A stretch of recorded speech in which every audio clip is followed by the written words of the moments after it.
नमस्ते विद्यार्थियों, UCA online classes में आपका हार्दिक स्वागत है। मैं Surendra Menaria, faculty library science. देखो, पहले मैं टॉपिक लेके आया था एग्ज़ाम से आपके एक दिन पूर्व। जो सेकंड ग्रेड का लाइब्रेरियन का एग्ज़ाम हुआ था उसके एक दिन पूर्व मैं टॉपिक लेके आया था। मैंने 10-15 महत्वपूर्ण टॉपिक पढ़ाए थे और मैंने कहा था कि इनमें से 199% आपके क्वेश्चन आएंगे और उनमें से निश्चित रूप से आपके 13 से 14 क्वेश्चन आए। 15-17 टॉपिक पढ़ाए थे मैंने, 2-2, 3-3 लाइनों के। उनमें से आपके 12-13-14 क्वेश्चन तक आए हैं उसमें। तो इससे आपको पता चल जाता है कि वो वीडियो इसीलिए था ताकि आपको पता चल सके कि पेपर हमारा कितना बैठता है और कितना अनुभव हमें है पढ़ाने का और हमारा पेपर कितना बैठता है। देखो, मैं आपसे दावा करता हूँ, हमारा जो ऑनलाइन क्लासेस जो अपने शुरू होगी 7 तारीख से, उसमें मैं आपसे वादा करता हूँ कि 85 क्वेश्चन, 80 कम से कम 80 क्वेश्चन अपने पढ़ाए हुए नोट्स, पढ़ाई हुई क्लास से निश्चित रूप से आएंगे। पेपर में क्वेश्चन कहाँ से आएगा वो मैं आपको बता दूंगा। उस पूरे वीडियो में जहाँ तक जो भी मैं पूरा कोर्स करवाऊंगा, उस पूरे कोर्स में आपको पता चल जाएगा कि अपने कहाँ से क्वेश्चन बैठते हैं, क्या क्या बैठता है। तो ये वीडियो मैंने एक दिन पहले इसीलिए बनाया था ताकि मैं आपको प्रूव कर सकूं कि मेरा पेपर कितना बैठता है। देखो, इस पेपर में जो मैंने वीडियोस बनाए थे और आपके महत्वपूर्ण बिंदु करके सेकंड ग्रेड का एक वीडियो डाला था, उसमें पुस्तक चयन के सिद्धांत मैंने बताए थे। मैंने कहा यहाँ से निश्चित रूप से प्रश्न आता है। पुस्तक चयन के सिद्धांत में से मेलविल डेवी का 1876 में पहला ये क्वेश्चन आया था, अधिकतम पाठकों को न्यूनतम कीमत पर सर्वोत्तम पुस्तकें। ये सिद्धांत किसका है? ये मेलविल डेवी का 1876 ये क्वेश्चन आया था। इसके बाद में क्वेश्चन आया था 1957 में रंगनाथन कमेटी, 1957 में रंगनाथन कमेटी मैंने आपको पढ़ाया था। 1957 में रंगनाथन कमेटी प्रश्न पूछा गया था, रंगनाथन कमेटी कब बनी थी? 1957 में बनी थी। ये प्रश्न मैंने कहा आयोग या कमेटी से निश्चित रूप से एग्जाम में प्रश्न आता है और वो ये प्रश्न आया था, रंगनाथन कमेटी 1957 में बनी थी। ये प्रश्न पूछा गया था। फिर इसके बाद में बात करते हैं, मैंने कहा था कोर्सेस से प्रश्न पूछा जाता है। जो भी आज दिन तक रिफ्रेशर कोर्स से लगा करके लास्ट उत्कल यूनिवर्सिटी में डिलीट हुआ, यहाँ तक प्रश्न कोर्सेस से प्रश्न पूछा जाता है। तो आपके जो प्रश्न पूछा गया था स्नातकोत्तर एमलिप दिल्ली यूनिवर्सिटी से, सर्वप्रथम भारत में 1949 में प्रारंभ किया गया, ये प्रश्न पूछा गया था आपके। 1949 में एमलिप MLIS दिल्ली यूनिवर्सिटी से मैंने कोर्स पढ़ाए थे। मैंने कहा था इसमें से एक प्रश्न आएगा। वो प्रश्न आया कि भारत में सर्वप्रथम किसने स्नातकोत्तर पाठ्यक्रम प्रारंभ किया? तो दिल्ली यूनिवर्सिटी द्वारा 1949 में। देखो, उस प्रश्न में थोड़ा कन्फ्यूजन है। देखो, ग्रेजुएशन के बाद डिप्लोमा कोर्स जो प्रारंभ किया था वो मद्रास विश्वविद्यालय ने 1937 में प्रारंभ किया था, PG diploma in library science. लेकिन मास्टर कोर्स स्नातकोत्तर तो वो दिल्ली यूनिवर्सिटी ने, कोर्स जो है वो दिल्ली यूनिवर्सिटी ने प्रारंभ किया था। इसके बाद में प्रश्न आया था सियाजी राय गायकवाड़ तृतीय का, पुस्तकालय भारत में स्वतंत्रता से पूर्व पुस्तकालय आंदोलन के जनक या पुस्तकालय के प्रारंभकर्ता भारत में कौन थे? सियाजी राय गायकवाड़ तृतीय थे। तो ये प्रश्न आपके एग्जाम में पूछा गया था। ये प्रश्न भी आया, ये प्रश्न भी पूछा गया। ठीक है, ये प्रश्न सियाजी राय गायकवाड़ तृतीय का और ये प्रश्न पूछा गया। इसके बाद में प्रश्न पूछा गया था रंगनाथन का कथन कि संदर्भ सेवा पाठकों तथा प्रलेखों के मध्य, संदर्भ सेवा पाठकों तथा प्रलेखों के मध्य व्यक्तिगत रूप से दी जाने वाली सेवा है। ये क्वेश्चन पूछा गया था यूं का यूं कि उक्त कथन किसका है?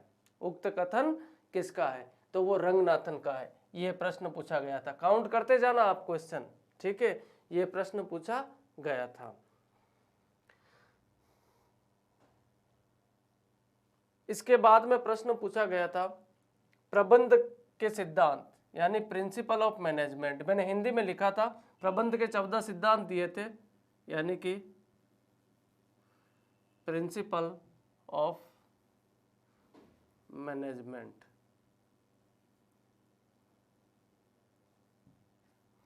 प्रबंध के सिद्धांत 14, यानी प्रबंध के सिद्धांत किसने दिए थे? हेनरी फेयोल, मैंने पढ़ाया था आपको ये। और प्रबंध का जनक भी कौन था? Henry Fayol. ये प्रश्न भी पूछा गया था कि प्रबंध के सिद्धांत किसने दिए थे? हेनरी फेयोल ने। वैज्ञानिक प्रबंध का पूछे तो कौन था? एफ.डब्ल्यू. टेलर था। लेकिन प्रबंध का पूछा इसने तो प्रबंध के सिद्धांत या प्रबंध का जनक कौन था और किसने दिए? हेनरी फेयोल ने। ये प्रश्न भी आया था आपके। इसके बाद में प्रश्न पूछा गया था इल्सा से, इंडियन लाइब्रेरी साइंस एब्स्ट्रैक्ट से। इंडियन लाइब्रेरी साइंस एब्स्ट्रैक्ट किसके द्वारा? आइजलिक द्वारा प्रदान की जाती है। आइजलिक की स्थापना 1955 में हुई थी और ये 1967 से त्रैमासिक क्वार्टरली प्रकाशन किया जाता है। इंडियन लाइब्रेरी साइंस एब्स्ट्रैक्ट किसकी सेवा है? मैंने कहा था इन 3 एब्स्ट्रैक्टिंग सर्विस में से एक आएगा। आईएसए, इल्सा और लिसा, इन 3 में से एक प्रश्न लगभग 99% हर एग्जाम में आता ही आता है एब्स्ट्रैक्टिंग सर्विस का। और ये प्रश्न आया था इल्सा का, इंडियन लाइब्रेरी साइंस एब्स्ट्रैक्ट किसकी सेवा है? आइजलिक की सेवा है। Indian association of special library and information centre 1955 में इसकी स्थापना हुई थी और इल्सा सर्विस जो इसने 1967 में शुरू की थी। ये प्रश्न आपके एग्जाम में पूछा गया था। ठीक है, अब प्रश्न आया था निस्केर। मैंने बताया था आपको, निस्केर बोला था, लिखा नहीं था। मैंने कहा था इंसडॉक प्लस निस्कॉम बोला था। आपने अगर उस वीडियो को ध्यान से सुना हो तो मैंने बोला था कि इंसडॉक और निस्कॉम को मिलाकर किसकी स्थापना की गई है? निस्केर की स्थापना 2002 में की गई है। ये प्रश्न भी एग्जाम में आया था। इसमें मैंने निस्कॉम बोला था, वीडियो में आप ध्यानपूर्वक सुनना, लिखा नहीं था, लेकिन इंसडॉक और निस्कॉम बोला था, इसको मिलाकर निस्केर की स्थापना की गई। तो ये प्रश्न भी आया और ये प्रश्न भी आया, काउंट करते जाइए आप। इसके बाद में प्रश्न पूछा गया था LAUK सीलिप का। सीलिप से संबंधित प्रश्न पूछा गया था। ठीक है, ISI और LAUK दोनों को मिलाकर 2002 में मर्ज करके क्या बना दिया? सीलिप बना दिया गया। ठीक है, इसके बाद में मैंने कहा था कि पोस्ट कोप से प्रश्न हमेशा पूछा जाता है, निश्चित रूप से प्रश्न पूछा जाता है। और ये प्रश्न पूछा गया था पोस्ट कोप का। पोस्ट कोप का प्रश्न पूछा गया था। Planning, organizing, staffing, directing, coordinating, reporting और बस्टिंग किसने दिया? लुथर गुलिक और उल्रिच ने दिया। कब दिया? 1937 में। ये प्रश्न पूछा गया था आपके। ठीक है, इसके बाद में मैंने कहा था 5 लॉज ऑफ लाइब्रेरी साइंस में से 100% प्रश्न आएगा। देखो इतना समय तो मेरे पास था नहीं, मुझे 1 घंटे के अंदर अंदर वीडियो बनाना था ताकि आप एग्जाम से एक दिन पूर्व देख सके, तो मुझे इतना डिटेल में पढ़ाने का मौका मिला नहीं। लेकिन मैंने कहा था यहाँ से प्रश्न आएगा और निश्चित रूप से आया। 5 लॉज में से क्या पूछा गया? चौथा लॉज पूछा गया, save the time of the reader, पाठक का समय बचाए। ठीक है, फिर मैंने कहा था कि इफ्ला के प्रोग्राम से 100% प्रश्न पूछा जाएगा। इफ्ला के प्रोग्राम से प्रश्न पूछा जाएगा। प्रश्न पूछा गया दोनों से, ये भी आया और ये भी आया। इसमें IEM नहीं आया था, इसकी फुल फॉर्म नहीं आई थी, universal bibliography control international mark. IEM नहीं आया था, UBC लिखा था और UAP, universal availability of publications. ये दोनों पूछे गए थे एग्जाम में। ये 2 प्रश्न आए थे, दोनों प्रश्न आए थे। ठीक है, और 5 लॉज से भी प्रश्न आया था। और डायरेक्ट मैंने कहा था इफ्ला के प्रोग्राम से 100% क्वेश्चन आएगा, ये क्वेश्चन आए थे। इसके बाद में बात करें, मैंने डॉक्टर SR रंगनाथन के संबंध में पढ़ाया था, तो मैंने कहा था कि इसमें से प्रश्न जरूर पूछा जाता है, या तो लाइब्रेरी डे या लाइब्रेरियन डे या लाइब्रेरी वीक पूछा जाता है। तो आपके जो प्रश्न पूछा गया था वो इस पेज में से ये पूछा गया था कि पुस्तकालय सप्ताह कब मनाया जाता है? पुस्तकालय सप्ताह कब मनाया जाता है? तो पुस्तकालय सप्ताह 14 से 20 नवंबर को मनाया जाता है। ये क्वेश्चन आपके यूं के यूं पूछा गया था। ये टोटल क्वेश्चन मैंने आपको छोटा सा वीडियो बनाया था 55 मिनट का, जिसमें आपने भी काउंट किए होंगे 13 से 14 क्वेश्चन जो भी हुए, 15-13 जो भी है। ये क्वेश्चन 1 घंटे के वीडियो से आए थे मेरे। अब मुझे क्योंकि पूरे टॉपिक पढ़ाने का मौका मिला ही नहीं, ठीक है, लेकिन मुझे महत्वपूर्ण टॉपिक डालना था 1 घंटे का, जिसमें से बच्चों के 10-15 क्वेश्चन की मैं मदद कर सकूँ। और ये वीडियो मैंने इसलिए डाला ताकि आपको पता चल सके कि आप जिस कोचिंग से जुड़ने जा रहे हो या आप जिस कोचिंग से कोर्स करने जा रहे हो उसका पेपर पूरी तरह से बैठता है और हम आपको वो चीज़ पूरी पढ़ाएंगे जहाँ से प्रश्न बैठता है। आपसे वादा करते हैं कि आपका सिलेक्शन निश्चित रूप से, अगर आप हमसे जुड़ेंगे तो आपका निश्चित रूप से सिलेक्शन किया जाएगा। अगर मैं कहूँगा और जो जो पढ़ाऊँगा वो अगर आप पढ़ लेंगे तो लाइब्रेरी साइंस में आपका निश्चित रूप से सिलेक्शन हो जाएगा। चाहे वो क्यों ना नया स्टूडेंट क्यों ना जुड़ा हो, उसने पहले भले ही कोचिंग मत की हो, कोई स्टडी नहीं की हो, कोई ज़रूरी नहीं है, लेकिन वो हमारी क्लासेस जो रेगुलर शुरू होगी उनमें अगर वो बच्चा अगर रुचि लेकर के साथ में पढ़ता है तो 100% उसका सिलेक्शन होगा। अब जो देखो बात करते हैं आपके, थोड़ी सी 10-15 मिनट पेपर की बात कर लेता हूँ। आपके पेपर भी मैं सोल्व करवा ही देता हूँ। ये पेपर आया था, इसमें पहला प्रश्न दे रखा है, निम्नलिखित में कौन से पुस्तकालय समिति का हिस्सा नहीं है? तो पुस्तकालय समिति का हिस्सा पुस्तकालय अध्यक्ष होता है, शिक्षक होता है, वित्त अधिकारी, पुस्तक विक्रेता नहीं होता है। इसका आंसर है ए। पुस्तकालय में संदर्भ में सीडीपी से क्या तात्पर्य है? सीडीपी प्रश्न क्या है? पुस्तकालय के संदर्भ में। बाकी कम्युनिटी डेवलपमेंट प्रोग्राम 1952 में शुरू किया गया था सरकार द्वारा, लेकिन पुस्तकालय के संदर्भ में पूछा है तो इसका आंसर होगा कलेक्शन डेवलपमेंट पॉलिसी। ठीक है। फिर है पोस्ट गोप, जो मैंने पढ़ाया था। पुस्तकालय के संदर्भ में पोस्ट गोप किससे संबंधित है? तो वो पुस्तकालय लाइब्रेरी मैनेजमेंट से संबंधित है। ठीक है। फिर चौथा प्रश्न, एक निश्चित अवधि हेतु पुस्तकालय के अनुमानित आय और व्यय का लेखा क्या कहलाता है? तो वो पुस्तकालय बजट कहलाता है। फिर प्रश्न है, मात्रात्मक जानकारी जिसमें संग्रहण, विश्लेषण, डेटा की व्याख्या द्वारा प्रस्तुति का समावेश हो, ऐसे अध्ययन को क्या कहते हैं? तो इसको कहते हैं स्टैटिस्टिक्स, सांख्यिकी कहते हैं। प्रश्न नंबर 6, पुस्तकालय के निम्न अनुभागों को उनमें उपलब्ध सामग्री के अनुसार व्यवस्थित कीजिए। तो देखो, अनुभागों को अपने को व्यवस्थित करना है तो पत्र पत्रिका के लिए हो जाएगा समाचार पत्र, पत्रिकाएं, न्यूज़लेटर। ठीक है। और संदर्भ के लिए हो जाएगा शब्दकोश, निर्देशिका, विश्वकोश। सूचीकरण के लिए हो जाएगा पुस्तकालय सूची, कार्ड सूची, पुस्तक थैली। ठीक है। और पुस्तकालय आदान प्रदान के लिए हो जाएगा पहचान पत्र, विद्यार्थी, पुस्तकालय कार्ड और कंप्यूटर। तो इसका आंसर हो जाएगा ए में 3rd, बी में 4th, ठीक है, सी में संदर्भ सेवा में 2nd और डी में 1। 2 छठे का हो जाएगा 2 आंसर। फिर 7 डॉक्टर एस.आर. रंगनाथन विश्वविद्यालय अनुदान यूजीसी की पुस्तकालय समिति के अध्यक्ष किस वर्ष में थे? मैंने बताया था, ये भी क्वेश्चन उसमें 1957। महत्वपूर्ण एवं दुर्लभ पुस्तकों को उनके मौलिक स्वरूप में ठीक से कैसे बनाए रखा जा सकता है? तो उसको कंजर्वेशन के द्वारा, संरक्षण के द्वारा उनको ठीक रूप से बनाए रखा जा सकता है। किसी कर्मचारी द्वारा आवंटित कार्य को समय पर अच्छी तरह पूर्ण करने पर कैसी अनुभूति होती है? देखो प्रश्न क्या है, किसी कर्मचारी द्वारा आवंटित कार्य को समय पर अच्छी तरह पूर्ण करने पर कैसी अनुभूति होती है? उस कर्मचारी को क्या होगी? संतुष्टि होगी कि मैंने कार्य ईमानदारी से अच्छा किया। तो आंसर होगा इसका सी, संतुष्टि, job satisfaction.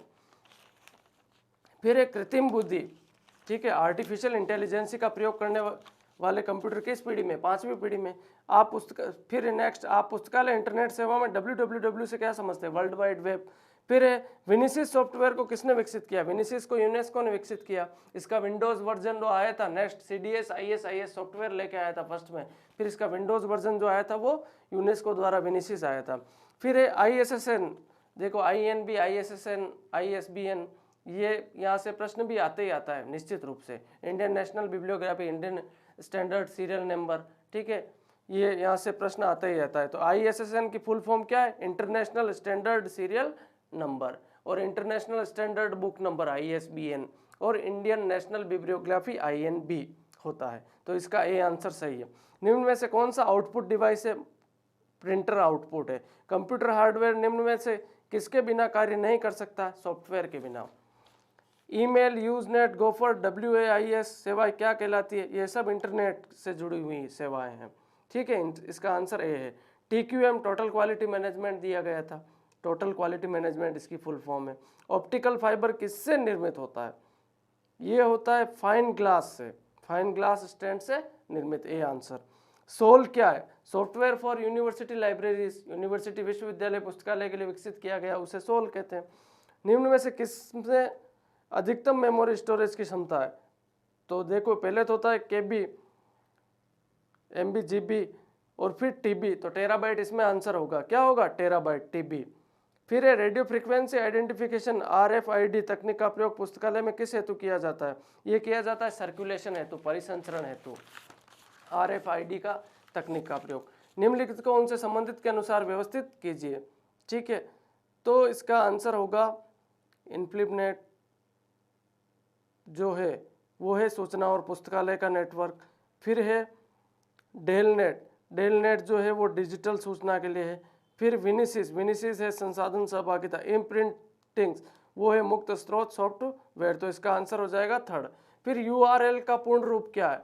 Uniform resource locator, URL का फुल फॉर्म है, डी।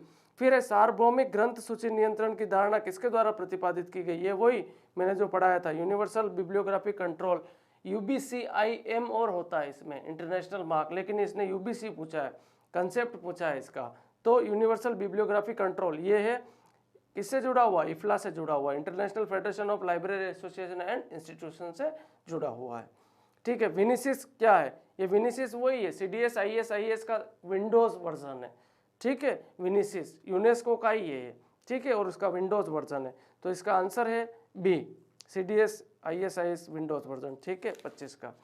निम्न में से सही श्रृंखला को चुनिए, डेटा, सूचना, जानकारी और फिर विजडम चौथा आता है, ठीक है। डाटा, इंफॉर्मेशन, नॉलेज और विजडम, तो इसमें विजडम तक नहीं दे रखा है, सिर्फ दे रखा है डाटा, इंफॉर्मेशन और नॉलेज, तो डी हो जाएगा इसका। कंप्यूटर में से हाल ही में हटाई गई फाइलें कंप्यूटर में कहाँ संग्रहित? रिसाइकल बिन में। कंप्यूटर को इंटरनेट से कनेक्ट है तो टेलीफोन से जोड़े जाने वाले उपकरण को क्या कहते हैं? मॉडेम कहते हैं। निम्न में से ईमेल पते का सही प्रारूप क्या है? ईमेल क्या होता है? कोई भी अपना नाम लिख देते हैं अपन, फिर @ फिर जीमेल, फिर डॉट, फिर कॉम। अपना नाम जैसे ID बनाते हैं अपन, तो फिर क्या लिखते हैं? @ फिर जीमेल, फिर डॉट, फिर कॉम। तो इसमें क्या लिख रखा है? जैसे एक नाम की है क्या है? XYZ, फिर @ फिर जीमेल, फिर डॉट, फिर कॉम, तो डी इसका आंसर। फिर तीसवा, माइक्रोसॉफ्ट ऑफिस किस प्रकार के सॉफ्टवेयर का उदाहरण है? ये माइक्रोसॉफ्ट जो है वो एप्लीकेशन सॉफ्टवेयर का उदाहरण है। वैसे MS बहुत तरीके के होते हैं, सिस्टम यूटिलिटी ये इसमें, लेकिन ये माइक्रोसॉफ्ट ऑफिस ही पूछ रहा है, ऑफिस सॉफ्टवेयर, तो ये यहाँ पे एप्लीकेशन सॉफ्टवेयर है, इसका आंसर बी होगा, होना चाहिए मेरे हिसाब से। देखो ये कंफर्मेशन में नहीं कहूँगा मैं आंसर, ठीक है, लेकिन बी ही होना चाहिए। दिल्ली 31, दिल्ली सार्वजनिक पुस्तकालय दिल्ली की स्थापना हेतु किसके द्वारा वित्तीय एवं तकनीकी सहयोग प्रदान किया जाता है? ये मैंने आपको यूनेस्को, मैंने पंचवर्षीय योजनाओं का भी वीडियो डाला है, अभी तक मैंने 4 वीडियो डाले हैं, उनमें मैंने ये प्रश्न भी पढ़ाया है आपको, ठीक है, कि यूनेस्को द्वारा दिल्ली पब्लिक लाइब्रेरी की स्थापना 1951 में 1951 में की गई है, ठीक है। पढ़ने की आदत एवं स्वयं शिक्षा की रुचि जागृत करना किसका उद्देश्य है? ये पढ़ने की आदत विद्यालय पुस्तकालय में और स्वयं शिक्षा की रुचि जागृत आप पब्लिक लाइब्रेरीज में, तो ए आंसर इसका सही है। महाविद्यालय पुस्तकालय किस श्रेणी में आते हैं? तो वो तो एजुकेशन लाइब्रेरीज है, शैक्षणिक श्रेणी में आते हैं। राजस्थान सार्वजनिक पुस्तकालय अधिनियम 2006 में पारित किया गया, ठीक है। भारतीय प्रतिलिपियाकार अधिनियम 1957 से 1992 के अधिनियम संख्या 13 के संशोधनानुसार लेखक की मृत्यु के पश्चात प्रतिलिप्याधिकार कितने वर्ष तक वैध रहेगा? 60 वर्ष तक। कोई लेखक है, उसने कोई रचना कृति का निर्माण किया, उसकी मृत्यु के 60 वर्ष तक वो मान्य रहता है। भारत के किस राज्य में राष्ट्रीय ग्रंथालय है? पश्चिम बंगाल में, कलकत्ता में स्थित है, ठीक है। 1836 में इसकी शुरुआत हुई थी और नेशनल लाइब्रेरी बना था ये 1948 में मौखिक रूप से, संवैधानिक 1950, खोला गया 1 फरवरी 1953 को। भारत में सर्वप्रथम ग्रंथालय विज्ञान में स्नातकोत्तर पाठ्यक्रम, ये मैंने पढ़ाया था, दिल्ली विश्वविद्यालय सी। भारत सरकार द्वारा राजा मोहन राय पुस्तकालय प्रतिष्ठान की स्थापना 1972 में 20 मई 1972 को की गई थी, राजा राम मोहन राय के 200वें जन्म दिवस पर, ठीक है। उसके 200वें जन्म दिवस से ठीक 2 दिन पूर्व ये RRLF की स्थापना की गई थी। फिर है डॉक्टर SR रंगनाथन के अनुसार पुस्तकालय विज्ञान का निम्न में से कौन सा चौथा नियम है? Save the time of the reader, पाठक का समय बचाए। 5वां, ग्रंथालय एक वर्धनशील जीव है, ठीक है, या जीवित तंत्र है। 40 प्रश्न। अमेरिकन पुस्तकालय संघ का मुख्यालय कहाँ है? शिकागो। पुस्तकालय कंसोर्टियम क्या है? नेटवर्कों द्वारा अन्य पुस्तकालयों में उपलब्ध संसाधनों एवं सूचनाओं का साझाकरण, यही सही है, पहला सही है इसका। 42, राजा राम मोहन राय पुस्तकालय प्रतिष्ठान का मुख्य उद्देश्य क्या है? इसका मुख्य उद्देश्य सार्वजनिक पुस्तकालय की सेवाओं को प्रोन्नत करना। देखो इसकी स्थापना की गई थी, वो क्या था मेन जो डीपली उद्देश्य है, पूछे इसमें भी जाके, तो प्रौढ़ शिक्षाओं को बढ़ावा देना, प्रौढ़ों को शिक्षित करना, एडल्ट प्रोग्राम और प्रौढ़ शिक्षा को बढ़ावा देना। उसके साथ में ग्रामीण शिक्षा और महिला शिक्षाओं को भी जोड़ा गया। तो अब इनको शिक्षित करने के लिए क्या किया जाए कि सार्वजनिक पुस्तकालय खोला जाए। इनको फिर फंड देने के लिए क्या किया गया जाए कि केंद्र में ऐसे संस्थान की स्थापना की जाए जिससे सरकार से उसको मदद मिल सके। इसके लिए सार्वजनिक पुस्तकालय को सेवाओं को प्रोन्नत करना, इसमें यह आंसर है। बाकी डीपली पूछे तो प्रौढ़ शिक्षाओं को, महिला शिक्षाओं को, ग्रामीण शिक्षाओं को, ये सब पॉइंट है, इनको ध्यान में रखकर ट्रिपल को स्थापना की गई, उन उद्देश्यों को ध्यान में रखकर। फिर प्रकाशनों की सार्वभौमिक यूएपी मैंने पढ़ाया था, ये इफ्ला का प्रोग्राम है। ठीक है, भारतीय पुस्तकालय संघ की स्थापना किस वर्ष की गई? 1933 में की गई।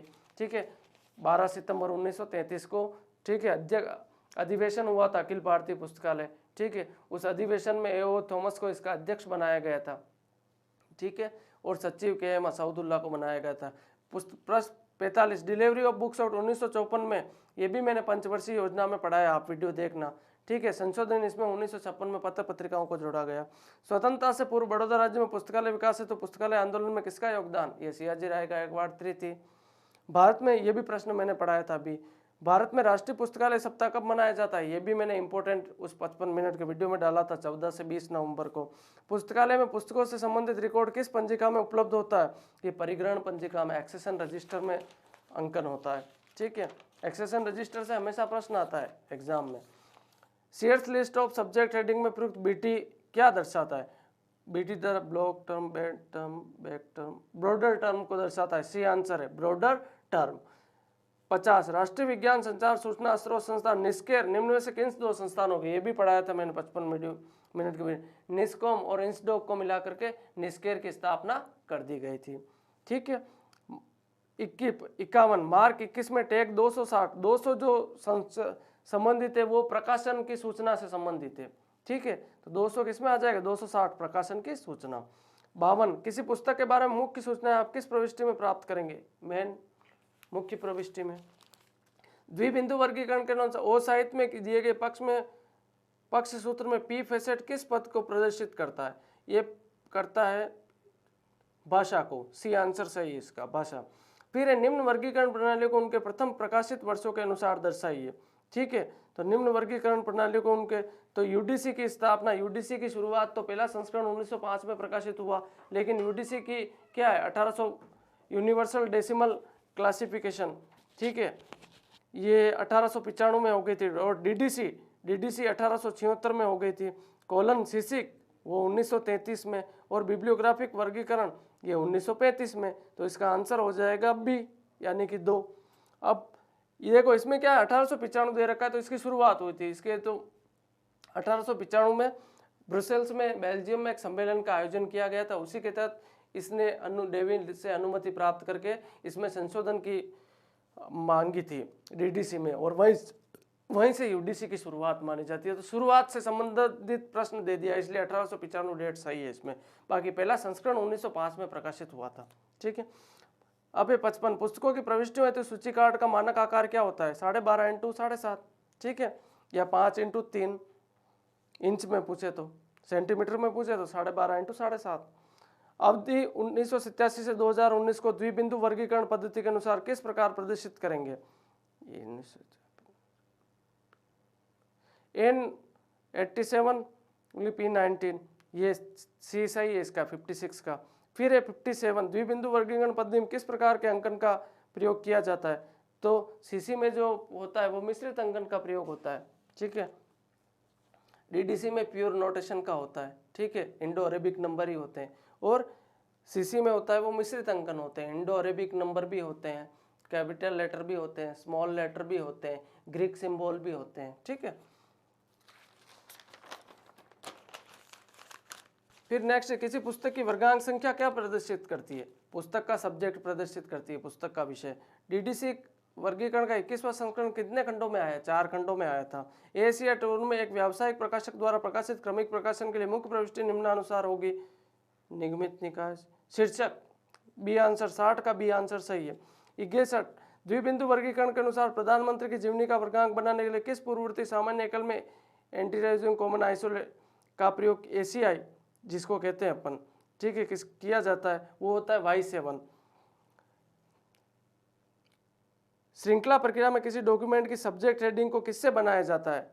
ये बनाया जाता है प्रलेख की वर्ग संख्या से, ठीक है, क्लास नंबर ऑफ डॉक्यूमेंट से। फिर जब विचार व्यवस्थित हो जाते हैं तो क्या बनता है, विषय बन जाता है, सब्जेक्ट बन जाता है। फिर है सूची जिनमें कुछ प्रविष्टा संख्या में हो कुछ प्रविष्टा शब्द में हो, ऐसी को एसआर रंगनाथन के CCC कोड के अनुसार क्या कहा जाता है, वर्गीकृत सूची कहते हैं, वर्गीकृत सूची कहते हैं, क्लासिफाइड कैटलॉग कोड कहते हैं, ठीक है। Anglo American cataloguing rules ACR 2 का प्रकाशन किस वर्ष में हुआ, ACR 2 का प्रकाशन 1978 में हुआ, ठीक है। संशोधन ACR 2 रिवाइज्ड आया 88 में आया, ठीक है। अब द्विबिंदु वर्गीकरण पद्धति के अनुसार एक किताब के निम्न परिसूत्र में सी क्या प्रदर्शित करता है, सी करता है कॉपी को, ये पूरा फॉर्मूला है, ठीक है। LFYA VAC या EVN इवेल्युएशन नंबर जो होते हैं लास्ट में, ये मैं पढ़ाऊंगा रंगनाथन का पूरा बुक का फॉर्मूला जो है वो, ठीक है। इसमें आंसर इसकी प्रति संख्या, सी से होता है कॉपी नंबर, ठीक है। ओपेक क्या है, ओपेक होता है ऑनलाइन पब्लिक एक्सेस कैटलॉग, ठीक है। तो इसका आंसर है डी सही। वर्तमान में ISBN अंतर्राष्ट्रीय मानक पुस्तक संख्या में कितने संख्यांक होते हैं, 13 होते हैं, ठीक है। 1 जनवरी 2007 से 13 अंकों में प्रकाशित हो रहा है, उससे पहले 10 में था, ठीक है। और इसका जनक गार्डन फोस्टर को माना जाता है जिसने 9 अंकों का निर्माण किया, ठीक है। यह किसका कथन है कि संदर्भ सेवा पाठक एवं उसके प्रलेख के मध्य व्यक्तिगत रूप से संपर्क स्थापित करने की प्रक्रिया, SR रंगनाथन, मैंने बताया था ये आपको। शोध पत्रिका में प्रकाशित लेख है प्राथमिक स्रोत, शोध पत्रिका डायरेक्ट जो शोध करके लिख रहे हो वो प्राथमिक है, प्राइमरी है, तो सी आंसर है। किसी पुस्तक का पुनः पर्याप्त परिवर्तन या अतिरिक्त पाठ्य सामग्री के साथ प्रकाशन क्या कहलाता है, ये कहलाता है रीप्रिंट, ठीक है। ए द्विबिंदु वर्गीकरण में अंतःपंक्ति दशा संबंध का उपयोग निम्न में से किसमें संबंध प्रदर्शित करने के लिए किया जाता है, ये होता है 2 मुख्य वर्ग, 1 मुख्य वर्ग, 1 पक्ष, 2 पंक्ति संख्या, 1 उसी पंक्ति में ही। बी आंसर सही है इसका, 1 मुख्य वर्ग, 1 पक्ष, 2 पंक्ति संख्या, 1 उसी पंक्ति में ही, ठीक है। बी आंसर सही है। फिर है निम्न में से कौन सा प्रलेखित सूचना स्रोत नहीं है, तो शोध निबंध है, शोध प्रतिवेदन है, सम्मेलन पत्र है, विश्वविद्यालय, इसका आंसर डी सही है। कौन सा ई स्रोत नहीं है, ई मैगजीन, संदर्भ डेटाबेस है, मल्टीमीडिया उत्पाद है, हस्तलिपि, मनुस्क्रिप्ट नहीं है, डी, जो चमोतर का भी डी आंसर सही है। सारकरण पत्रिका किस तरह का स्रोत है, सारकरण पत्रिका सेकेंडरी है, ठीक है, सेकेंडरी सोर्स, द्वितीय स्रोत है। इंडिया रेफरेंस एनुअल का प्रकाशन कौन करता है, ठीक है, इन्फा पब्लिकेशन यानी कि प्रकाशन विभाग, सूचना एवं प्रसारण मंत्रालय नई दिल्ली द्वारा, डी आंसर सही है इसका। इंडिया हुज हू नई दिल्ली इन्फा पब्लिकेशन किस प्रकार का सूचना स्रोत है, ये है जीवनी स्रोत, ठीक है। ये भी इसका प्रकाशन भी यही करता है, सूचना एवं प्रसारण मंत्रालय। और ये इंडिया हुज हू क्या है, जीवनी स्रोत, जो व्यक्ति जीवित है भी, हुज हु इज हु होता है, एक हु वाज हु होता है जो पहले थे, और हु इज हु मतलब जो है, ठीक है। तो जीवनी स्रोत है। इंडियन नेशनल बिब्लियोग्राफी INB का प्रकाशन किसके द्वारा किया जाता है, राष्ट्रीय पुस्तकालय कलकत्ता, या इसमें ऑप्शन होता है सेंट्रल रेफरेंस लाइब्रेरी 1955 में स्थापित हुई, वो इसी काम के लिए, लेकिन वो इसी का अंग है, तो राष्ट्रीय पुस्तकालय कलकत्ता इसमें आंसर सही है। और डीपली होता तो central reference library Calcutta answer होता। बिब्लियोग्राफी ग्रंथ सूची का जनक किसे कैसा कहा जाता है, गोनार्ड गेस्नर को कहा जाता है।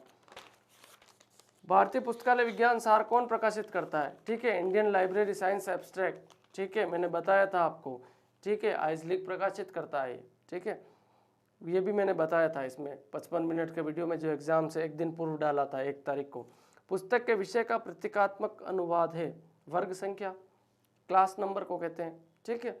लाइब्रेरी एसोसिएशन और उस देश के गलत संयोजन की पहचान करें, पब्लिक लाइब्रेरी एसोसिएशन यूनाइटेड, पहले ही गलत है ये, बाकी सब सही होंगे, चिली चाइल्ड सोसाइटी, हाँ पहला पब्लिक लाइब्रेरी एसोसिएशन 82 का आंसर है ए, पब्लिक लाइब्रेरी एसोसिएशन ये USA का, अमेरिका का है, ठीक है, तो ये पहला आंसर सही है। सर्वप्रथम अनुक्रमण हेतु KWIC कीवर्ड इन कॉन्टेक्स्ट शब्द किसके द्वारा, क्विक किसके द्वारा, KWIC किसके द्वारा, HP लुहान के द्वारा दिया गया था 1958 में सबसे पहले।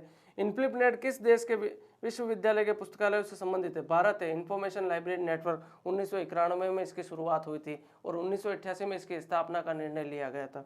एक भाषा में प्रकाशित पाठ्य सामग्री को दूसरी भाषा में रूपांतरणकर्ता को क्या कहते हैं, ठीक है, अनुवादक कहते हैं। देखो ये प्रश्न भी पूछा जाता है, इंटरप्रेटर वगैरह, इनसे 3 जो है यहाँ से प्रश्न निश्चित रूप से आता है, तो इसका आंसर है अनुवादक। OCLC का पूर्ण नाम क्या है, ऑनलाइन कंप्यूटर लाइब्रेरी सेंटर। स्थापना के समय 1967 में अमेरिका में स्थापना हुई थी। उस समय था ओहियो कॉलेज लाइब्रेरी सेंटर, ये ओहियो में स्थापना। और विश्व का सबसे बड़ा पुस्तकालय नेटवर्क और प्रथम पुस्तकालय नेटवर्क इसी को माना जाता है।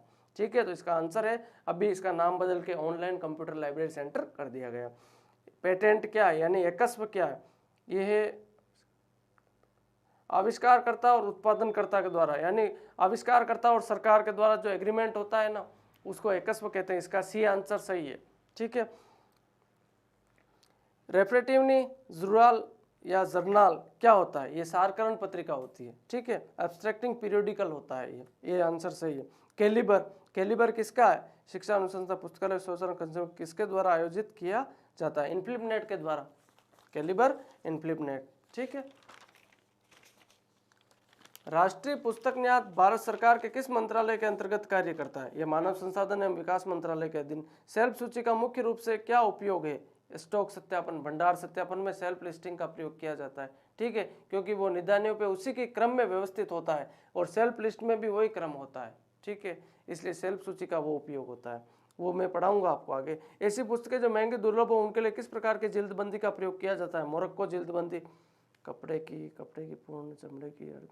हाँ, ये चौथे वाली इसी को कहते हैं मोरक की चमड़े की पूर्ण जिल्दबंदी है ना, वही मोरक्को का एक प्रकार है। ठीक है, डी आंसर सही है बराणु का। व्यापार ग्रंथ सूची क्या है? व्यापार ग्रंथ सूची लेखक ग्रंथ, विषय ग्रंथ, पुस्तकों या मुद्रित सामग्री की सूची जो कि प्रकाशक या पुस्तक विक्रेता के पास देश में विक्रय हेतु उपलब्ध हो। ठीक है, डी आंसर सही है। ठीक है। पुस्तकालय कर्मचारियों को वेतन किसका भाग है? ठीक है, तो ये है अनुमानित बजट का, एस्टिमेटेड बजट का। ठीक है, कर्मचारियों का वेतन निश्चित करते हैं अनुमान लगा करके, अनुमानित एस्टिमेट बजट का। ठीक है। अधिकतम पाठकों के लिए न्यूनतम पर सर्वोत्तम पुस्तकें मेलविल डेवी 1876 में दिया गया। ठीक है, ये भी पढ़ाया था मैंने आपको। पुस्तकालय हेतु पुस्तकें खरीदने की निम्न प्रक्रियाओं में से सही प्रक्रिया क्रम का चयन कीजिए।